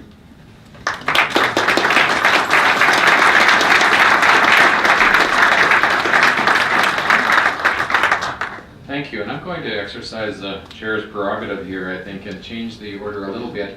I think Mr. Penning's presentation fits in well with what we've been just covering here, or whatever. So I'm going to call him to come forward, and we will do his presentation. And it's the question I asked him: could you tell us, are there enduring benefits to religious identity and religious participation in Canada? And so he's done some work on that, and I think that might make your questions a little, I may take a little bit different direction after he makes the presentation, but I think it fits in well with what we've heard. So I'll call on Mr. Penny to come forward, because I should read his bio and They all- okay, well, he's the Executive Vice President at Cardus, done a lot of work on religion in Canada and various number of areas involved with the think tank, so we're very grateful to have Cardus and your representation with us tonight. So, basically. Well, thank you very much, David, for the invitation. As David mentioned, I've been invited to talk about the public benefits of religion and the extent to which religion benefits not just those who go through the doors of religious institutions for worship, but how does it affect society at large, including those who would not call themselves religious. I want to suggest to you that the public narrative of both religion and secularism is, number one, changing rather significantly, and number two, does not match the reality on the ground. There is a disconnect between the way Canadians practice religion and what is the prevalent narrative about religion in Canada. Now, at Cardus, which is a faith-based think tank, we have done over the last 2 years some extensive polling in partnership with the Angus Reid Institute. I'm going to throw a bunch of slides on that show some numbers to back up this claim. All of these slides, all of the data is available, I'm supposed to legally tell you, plus or minus 1.9%, 2,000 people. All of that stuff's on the website. You can dig down and get as granular as you want. There's about 5 different polls I'm quoting from. I'm not going to get caught up in all the particularities because I want to tell the bigger story. If you're really interested in all the specific numbers, talk to me afterwards and we can get that. I'm also more than conscious, because we made our business of polling over the last few years, is that when you ask the question about religious, more than 50% of Canadians say they're very uncomfortable around religiously devout people. Now, I don't think that this is a representative sample of the population. If it was, half of you would be very squeamish right now. But the reason for that, I think, is that religion has various uses and various ways that that it applies. On the one hand, religion brings people together. There is what sociologists would call a social bonding capital that brings us together. It's not as strong in bridging capital in terms of making you common with those who are different with you. To translate this into a Canadian analogy, if it's red-green, that is, if the Canadians are red-green using religion, sometimes we use it as a chainsaw, and sometimes we use it as duct tape. So, to our core question, is religion good for Canada? And this is the prevalent narrative when we talk about religion in Canada. Usually the story is one of decline. A lot more people used to go to church than they do today. And you can find all sorts of graphs and statistics. I just grabbed two numbers. 2000, 43% attended once a month. Today, 23% attend once per month. We can play with the numbers. But no matter what numbers you pull, the general story of religious attendance is one of decline. And the assumption is that because attendance is declining, therefore religion is on decline. Now, of course, the story of the decline of religion is nothing new. Already several centuries ago, Voltaire was predicting the end of the religion within a century, and he was followed by many other great spokespersons from the West. The notion that as society advances, as we become more and more educated, the need for religion will become less and less, is one that has dominated among the elites in Western thought for the better part of 5 centuries. The secularization's thesis, made famous by Peter Berger in 1967, was that very much we are on an intense decline of religion. One of the things we did at Cardus on the occasion of the 150th anniversary of Canada is seek to collect some data to try to get a sense of where we were really at. We don't have a Pew Foundation here in Canada like they do in the United States that has sort of this repertoire of data. And so we began trying to collect some of this data. It's interesting. 86% of Canadians tell us that they have prayed in the last month. Now, there's lots of problems with this data because not that many people say they believe in God. So for some of them, we're not sure who they're praying to. Nonetheless, if you ask the question about prayer, 86% have prayed, and they say it's enriching for the person who prays. Why do they pray? Well, most people to thank God or to ask for help. What we did in the survey is, rather than do the typical so many percent Christian, so many percent Muslim, so many percent Jewish, we created a paradigm before we went into the field the first time in which we identified 7 practices that we said are at the core of a religion, regardless of which religion it is. Do you believe in God or a higher being? Do you believe in a sacred text? Do you pray? Have you experienced? Have you had an encounter with God? Do you train your children in the course of a religion? Do you believe in an afterlife? Have I got through all 7? What was that? Well, one more to go. And I didn't write them down in front of you. There are 7.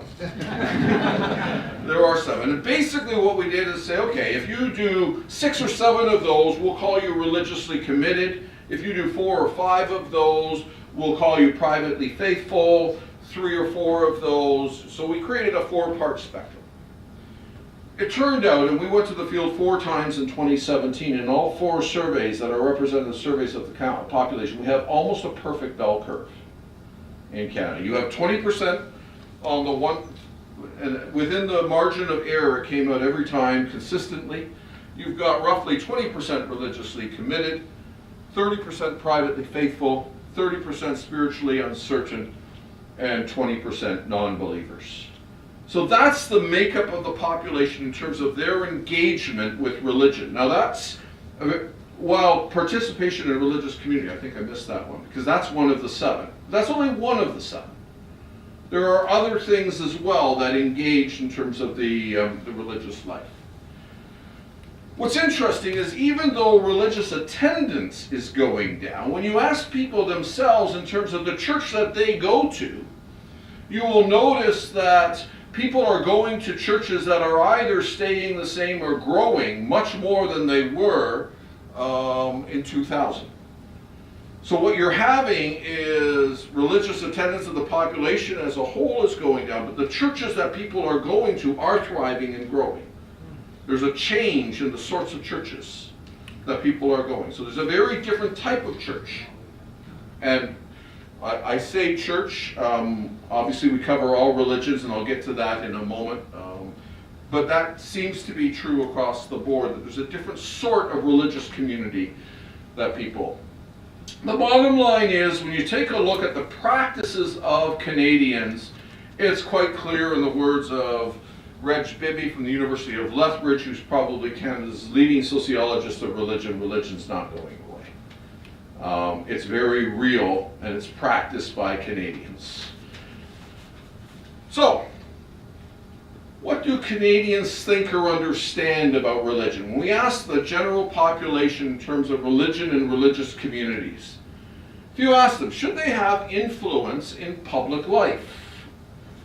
Well, there are 25% who say no influence at all, but you will see there's almost half the population that says some or a major influence. The population roughly divides half and half, in terms of the fact that religion isn't just seen as something for religious people for themselves, but it's understood that it has an impact on religious life itself. What about religious communities? Are they becoming more relevant or less relevant? Again, Canadians divide, almost 50-50 on that particular question. What's most important in life? The 20% who are religiously committed, who are on the religious side of this spectrum that we have, they are the ones who are most likely to talk about family life, honesty, concern for others. Now, we didn't poll Canadians in terms of what do you think of our categories and which ones do you think are good categories for a healthy society. But I'm pretty confident that honesty, family life, and concern for others would rank pretty high on the sorts of things that if you want a healthy society, people would think are good things to have. Well, what about involvement in their community? And I've tried to reduce a lot of slides here, a lot of data, to just a couple of slides. There's extensive data that could be had. I don't have it on a slide here, but Dawn mentioned it earlier in some of the other work that Cardus does. If you want to write down haloproject.ca or pull out your smartphone sometime and type that in, it's a project in which you can put in your own city, and it will reference, it'll go very quickly to Revenue Canada's database, find out how many religious institutions there are in their cities, find out what their combined budget is. And we have, in partnership with the University of Toronto and a few others, done a study which shows that for every charitable dollar that's claimed by faith institutions in Canada, $4.77 of public good is there. So when it comes to the fact of, you say, well, we want to get rid of the religious exemption or religious charities along the way, the replacement cost for the public for every dollar of claim is $4.77 in terms of that. When we take a look at involvement in their community, you will see the volunteer numbers are huge, and there's lots of studies on this elsewhere.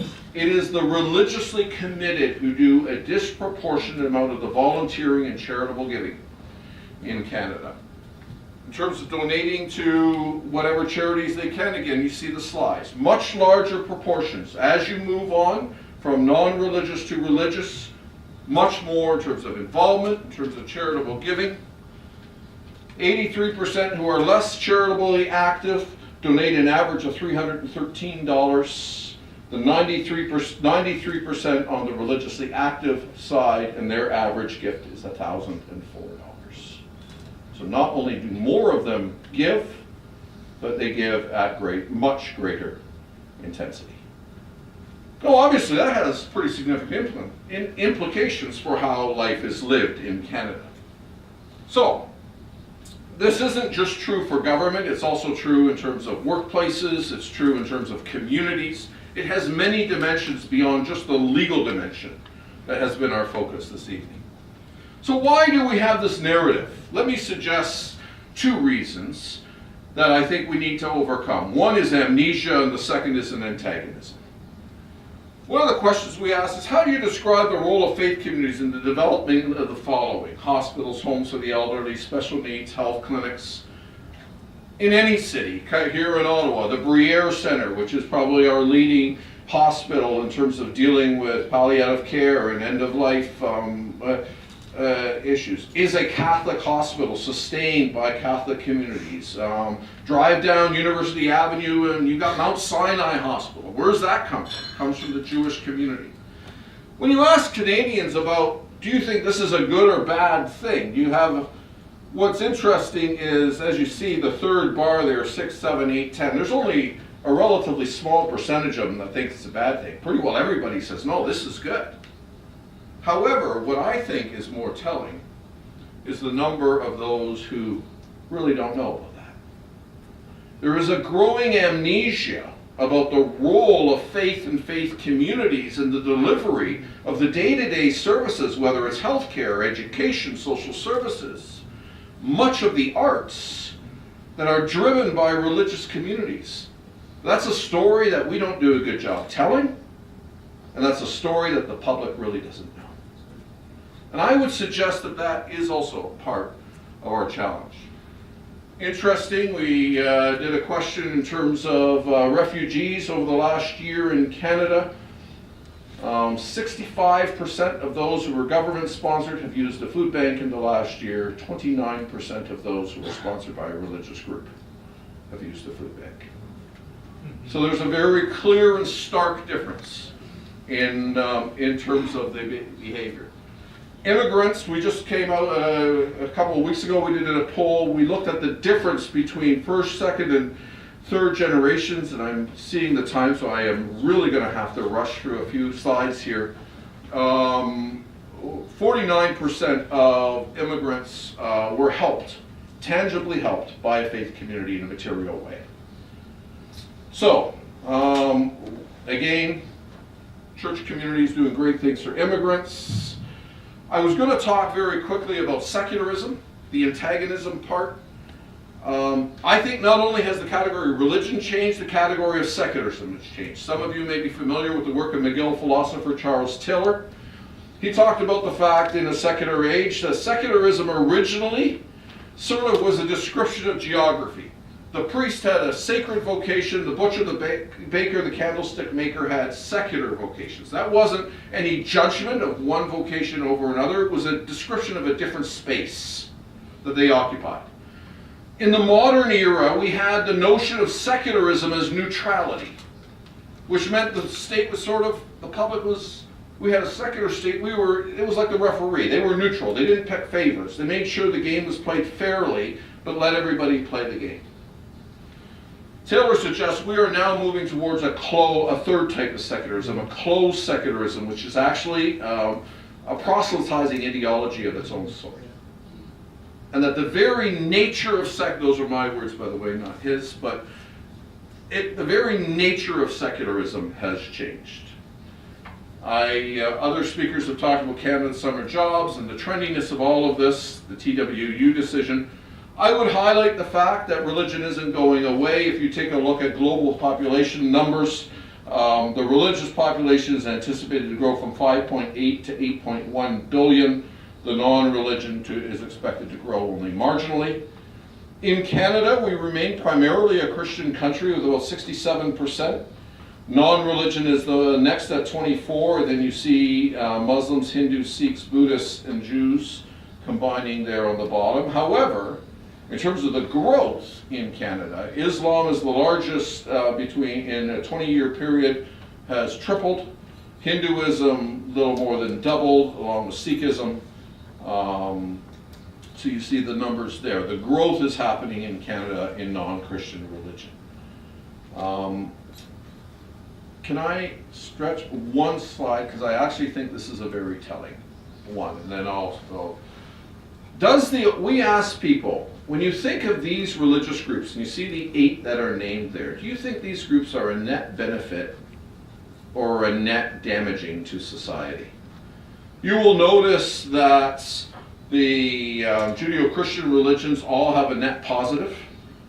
in terms of the difference between the positives and the negatives. You'll notice that Hinduism and atheism are neutral within the margin of error. There are two groups about which Canadians think are net damaging: Islam and Sikhism. I would highlight a couple of things about this data. One, these are two religions in which it is abundantly evident they wear their religion in terms of, you tend to be able to identify them publicly, often by what they wear, whereas the other religions is not. So that, I think, says something. Secondly, when you parse these numbers carefully, you will find that the more religious you are on the spectrum, the more tolerant you are. Those who are on the 20% unbelieving side are negative about every group except atheists. So the tolerance isn't necessarily, the intolerance, while there are challenges, to be sure, with some of the numbers and some of the faith groups, it also matches the spectrum very much. I was going to say a whole bunch of things about the good things that faith is doing. Let me close with just 4 words in terms of how I think we deal with it. One is, we can deal with the accommodation, freedom of religion, legal questions, but I actually think the question, we need to roll it back. I think it's a matter of awareness of other faiths. As an affirmation of a pluralistic society and the space for different groups to carry forward. It's an engagement and a willingness and an interest to learn about our neighbors. And yes, there are legal questions of accommodation that do, and other similar things that we've been talking about that also do need to be addressed. Will Canadians figure out how to respectfully live together in difference? I think that's one of the great challenges we face as a country. I thank you for your attention, and I apologize.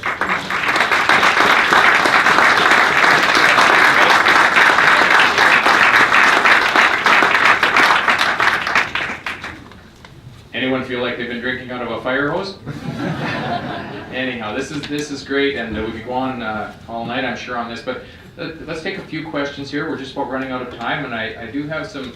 I'll name 3 people who can come forward and get books. We'll name them as we go here. We've got 10 of you. Manville Beam, is it? Tony Young and John Bootsma. Come forward and get your books. And then, is there anybody who has a question that would like to go to the mic, and we'll take a few here. We've got about 10 minutes, 50 or so, and then we'll get you out of here. So. Yep. Thank you very much for the panelists. It was very inspiring and clarifying. I've grown and born in conflict and grown in conflict from Afghanistan, and being in a society, part of the government, dealing with the policy issues and civic engagement, and trying to be part of the process of winning hearts and minds and bringing stability and contributing to youth empowerment. What I've learned is what made me to survive and what made me successful in the government and outside the government and now in Canada is social and human values that was cutting across religion and many other aspects that were bringing everybody together.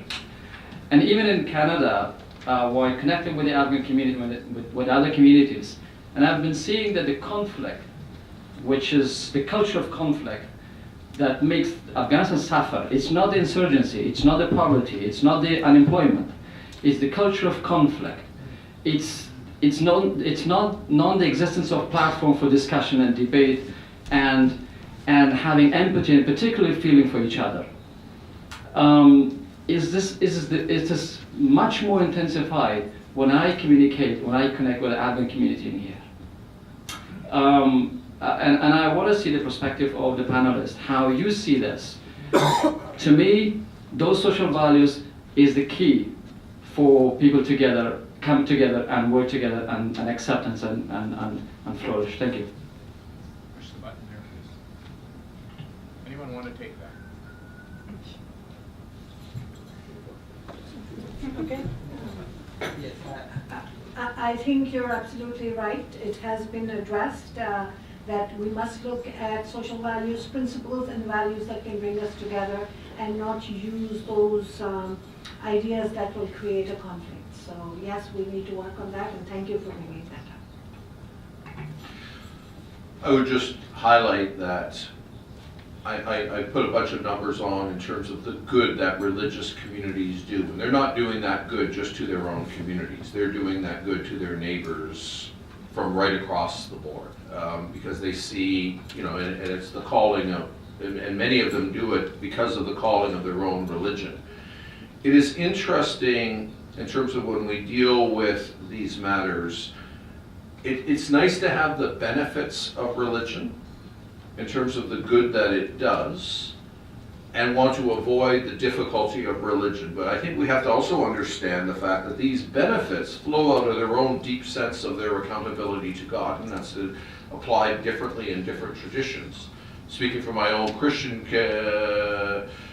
conviction, I'm called to love God and love my neighbor. Society loves the love the neighbor part. They're a little squeamish about my loving God part and talking about him, and that doesn't quite. But you can't really have the love the neighbor without the love of God. The one does flow from the other, and it is important to create the space also for that. So I think even as we get at the values, it's important to understand the space of religion and the protection of that for it. Anyone else? Please come forward. I'd like to talk about the real elephant in the room. None of the religions here have been representative of our Native people. Our Native people have experienced a genocide in Canada. They do not have religious freedom. They do not have human rights. They do not have good schools or good water. Just recently they were on Parliament Hill begging for a school after 11 years. I was in a protest recently where they were marching for religious freedom. Their religion has been outlawed in Canada. Their children have been taken away and put in residential schools. The churches, the government, the RCMP, the universities have all been complicit in destroying their nations. There's only 3 languages left of our Native people. You don't even count their religion as part of Canada. When you count the religions in Canada, you don't even count our Native people. Their children were forcibly taken from them and put in concentration camps. They were raped, they were starved, they were sterilized, they were murdered, they were tortured, on and on and on. That's gone on for 107 years and still goes on. Our jails, our mental institutions are full of our Native people, and they are dying off. It's a genocide in Canada that we've all allowed. And yet people come here as a beacon of religious freedom from all over the world. It's a hypocrisy. We need to fix it. Next person. Please. No one's going to comment on that? Yeah. What's up? There wasn't a question, so that's why I suggested we go on to our next question. Thank you. My question is going to go back to the Ahmadiyya. Well, I come backgrounds from Sudan, where I become right now dependent from Sudan and become a South Sudanese. And I believe that in the back days, I remember when the Mujahideen, which is Islamic movements, used to attack houses and burning the houses on the fire and so on, and they call it jihad and so on. And today I learned from Ahmadiyya that they have been persecuted because the backgrounds of the Ahmadiyya. What do you feel that? Can you tell us about the jihad? What do you think? Because the jihad is the thing that we find it in the media, and what is remain also in my mind, jihad. So, what do you think about the jihad which is going around the world nowadays? It's not only Bin Laden's movement, but it is around the world. Thank you. Can you turn the The question asked about is, it's about jihad. As I mentioned in my brief remarks that, there are many people in the world, jihad, the word, it means struggle. And in the Holy Quran, it has been used in Islamic terminology. It is used in different senses, but the primary meaning of jihad, as it is used in the Holy Quran, is in the means of defensive war. You're right that many groups these days, many Islamic groups, as I mentioned, acting out in the name of Islam, they use the term jihad to justify their actions. But you mentioned Bin Laden and other such terrorists. I don't think that their actions in any way are backed by the theology of Islam. And the word jihad, the ideology of jihad, it is in the Holy Quran. It's mentioned that when the Muslims were persecuted and when their religious freedom was taken away, at that time jihad was allowed as a means of fighting back, and not just for Muslims but also for other religious groups. Like I mentioned, the churches are mentioned in the Holy Quran, the synagogues are mentioned in the Holy Quran, and all places of worship are mentioned in the Holy Quran, that they should be protected by Muslims. And the same the same methodology would apply there as it would apply to Muslims. So that is in brief my understanding of jihad. I'd like to just add to this, that as part of the Muslim reform movement and our organization, which looks to bring Muslims into the 21st century, there is a concept of a deconstruction of theological terminology. The concept of armed jihad did exist in the 7th century, and it was necessary because it was a way of life for the tribal communities, but that was in the 7th century. We want our religious leadership, the Muslim leadership today, to denounce the concept of armed jihad, so that it is no longer applicable today in the 21st century, when we are living in nation states. We have the United Nations, we are not tribes anymore, and we need to live in peace and harmony. Thank you. Okay, so we're right on our time. We started a little late, so we'll do the 2 more questions and then we'll get you out of here pretty much on time tonight. So. Hello, Michelle McDonald with the Catholic Organization for Life and Family. Father Raymond, you mentioned that the fundamental freedoms are being eroded to this partisan position, and Ray, you spoke about, I like that terminology, a proselytizing ideology of its own sort, secularism. Earlier on, David Guretzki spoke about this idea of having, this neutral government. But the reality is, I think we have to understand that there's no such thing as a neutral government. I'm just reading Brian Dykema's interview with Patrick Deanan, why liberalism failed. And I think of other Catholic thinkers like David Schindler who speak about, there's this putative neutrality in governments, but every sort of every person comes to the table with a worldview. So how do we then overcome this, or how can we bring our own worldview, or how can we sort of overcome this sort of putative neutrality of the government in dealing with these issues? Thank you. This might take us a minute or 2.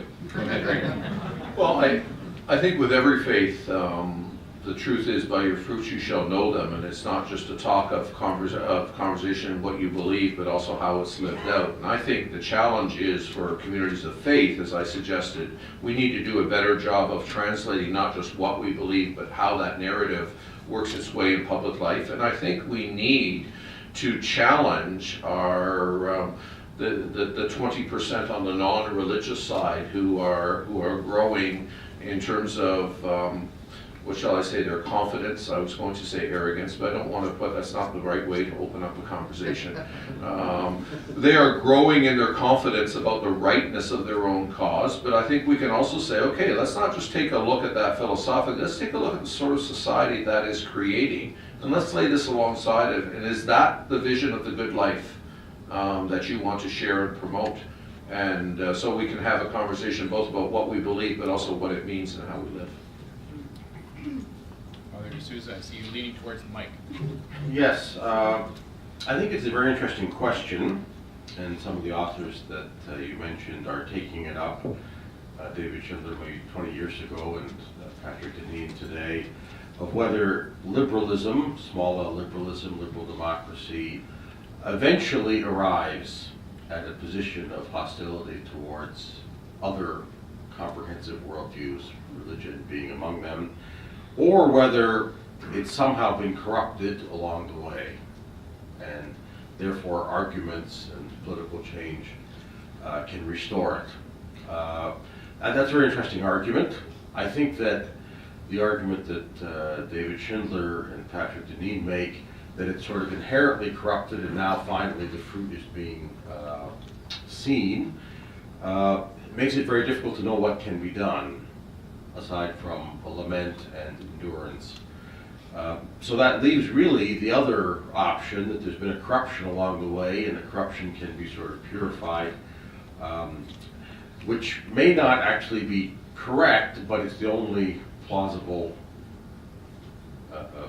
basis for short-term or even medium-term action. But interestingly, there are increasing voices. When David Schindler started writing about this, say, 25 years ago, he had fewer allies than he would than exist today. I might just say one thing about the comment about the Native peoples of Canada.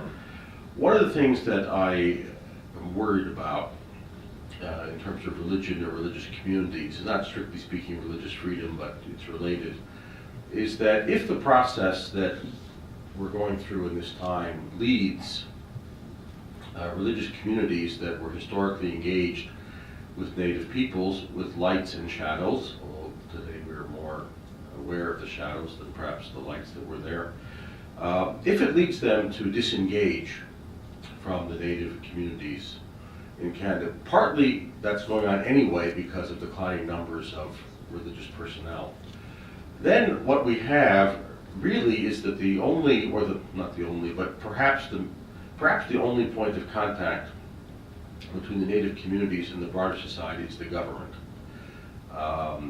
And that, I think, is quite a bleak reality for the renewal of Native culture and Native, if you want to say, Native society in Canada. And I think it's a challenge. I'm not sure how you can prevent that from happening, but it is something that worries me. Okay, one last question. Hello. My question is there a value system that is at the base of the recognition of the need for religious freedom in Canada? And if so, should it play a particular role in the future?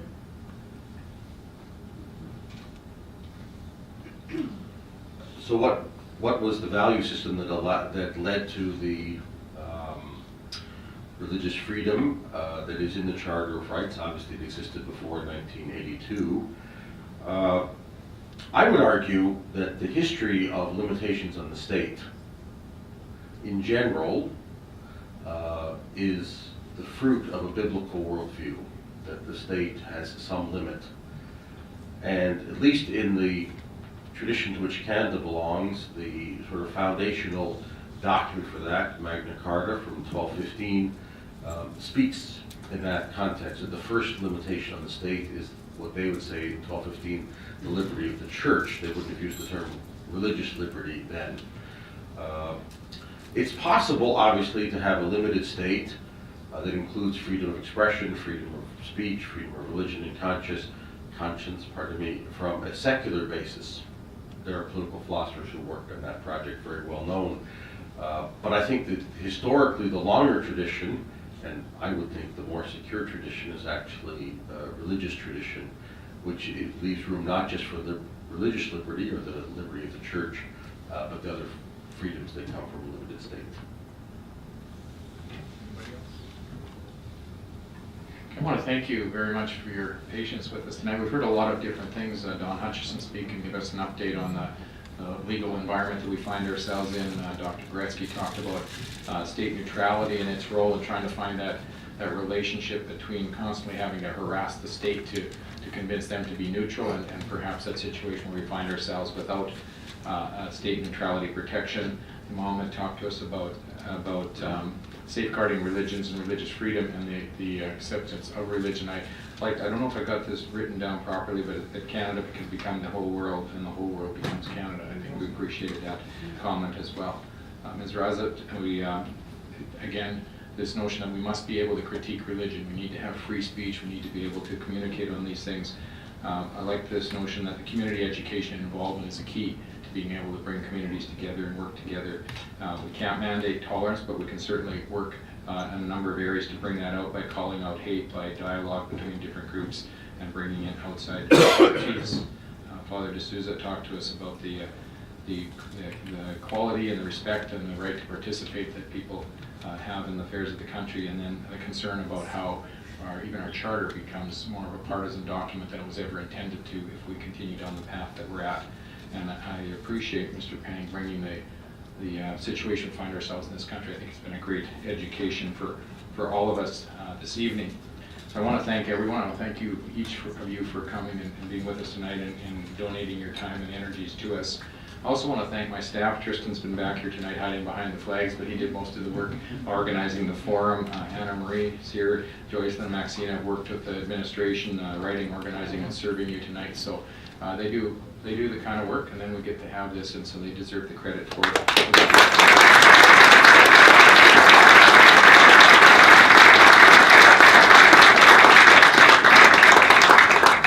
Touch on one thing, but we're past our time. You need to go on to John Carpe's site and take a look at what's happening in Alberta with this private schools, private Christian schools, and the demands that are being made on them.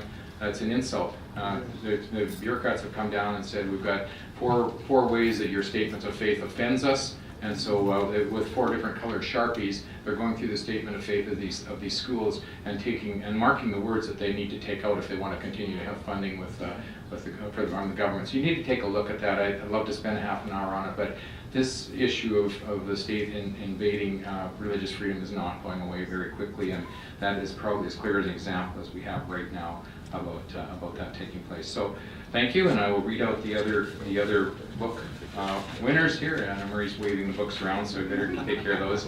Anita Levesque, Nina Klein, Harold Albrecht, Doug Baer, Michelle Fiola, Glenn Motz. I don't know how we got 2 MPs out of 10 here, but anyway, and Diane Watts. So thank everyone for coming out tonight.